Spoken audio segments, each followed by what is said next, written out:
Allez plus loin dans vos suites d'accords, avec des suites d'accords qui sont plus riches et plus intéressantes. Pourquoi? Parce que les accords que vous allez utiliser dans ces suites d'accords que je vais vous montrer vont être pas forcément de la tonalité de départ. Ça veut dire qu'on va faire des emprunts. Qu'est-ce que des emprunts? Vous avez des questions? Je vais y répondre. Donc vous allez voir, ça sonne trop bien, il faut juste profiter, pas besoin d'être un maître en théorie pour comprendre ce que je vais vous expliquer. Alors dans chaque suite que je vais te montrer, ce qui va se passer, c'est que je vais te jouer d'abord la grille et ensuite je t'explique. Ok? C'est parti. 3, 4.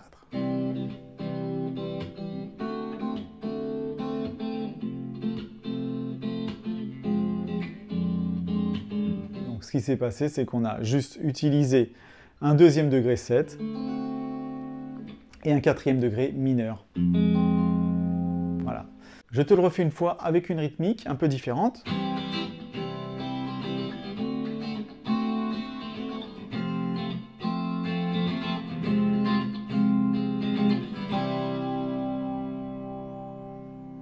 Voilà, personnellement, j'adore vraiment cette suite d'accords. Exemple numéro 2.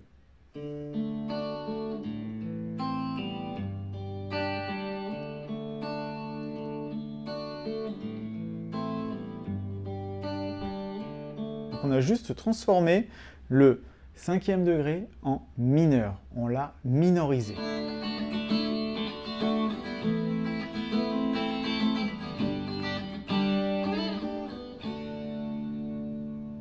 Ça marche aussi dans une autre tonalité, par exemple en La.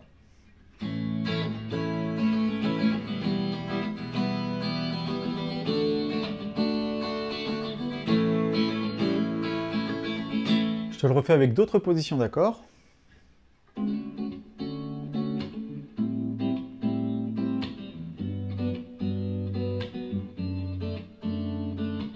On bouge juste une note de l'accord. Facile, simple, efficace. Exemple numéro 3, cette fois en tonalité de Sol.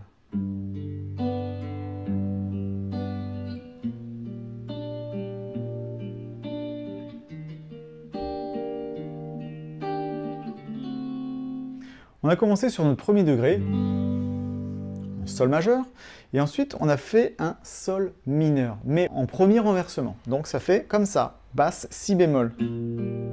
Ensuite, on a été chercher le sixième degré mi bémol, majeur, et ensuite un cinquième degré, donc là on est vraiment dedans, je te le refais.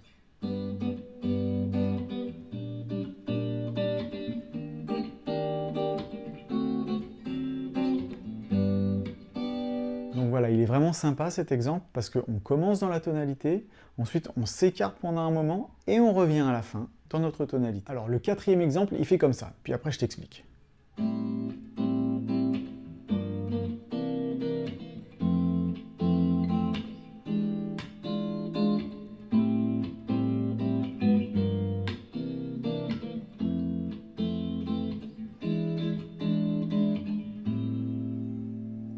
Alors, qu'est-ce qui se passe dans cette grille? C'est assez trompeur. Ça, c'est le sixième degré de la tonalité. Donc, c'est La mineur, sixième degré. Ensuite, on a un 2-5-1 en Fa. Dominante secondaire, Do7, qui va au quatrième degré. Et ensuite, on prend le cinquième degré de La mineur. Dans cette grille, il n'y a pas de Do majeur. Parce qu'en fait, le morceau, il est en La mineur. Donc le mineur relatif de Do majeur.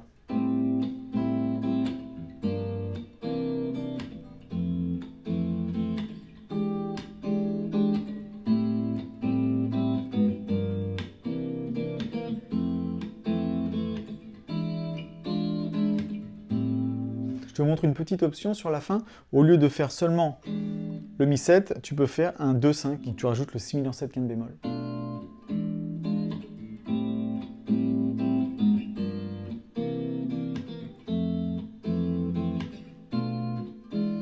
Une dernière grille très intéressante qui fait comme ça.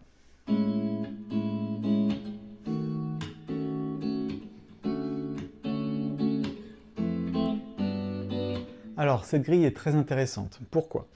Donc là, on est en La majeur, et ensuite on arrive ici. Donc ça, on pourrait croire que c'est un Ré mineur 7 quinte bémol. En fait, il faut vraiment le considérer comme un Fa dièse mineur. Basse Ré dièse et le Ré dièse, ça correspondrait à une sixte majeure. Donc en fait, on joue le sixième degré, mais avec une sixte majeure. Donc le sixième degré mineur 6, avec en basse la sixte majeure. Et ensuite, on bouge la sixte et on arrive sur notre quatrième degré. Le quatrième degré, il est comment? Il est majeur. Et là, on peut le faire majeur 7, évidemment. Et ensuite, on va aller chercher un Fa, un Sol et un La. Ça, c'est emprunté à La mineur, en tonalité de La mineur. Le sixième degré, c'est un Fa majeur, d'accord? Ensuite, en La mineur, le Sol, c'est aussi un degré majeur. Je te refais le tout.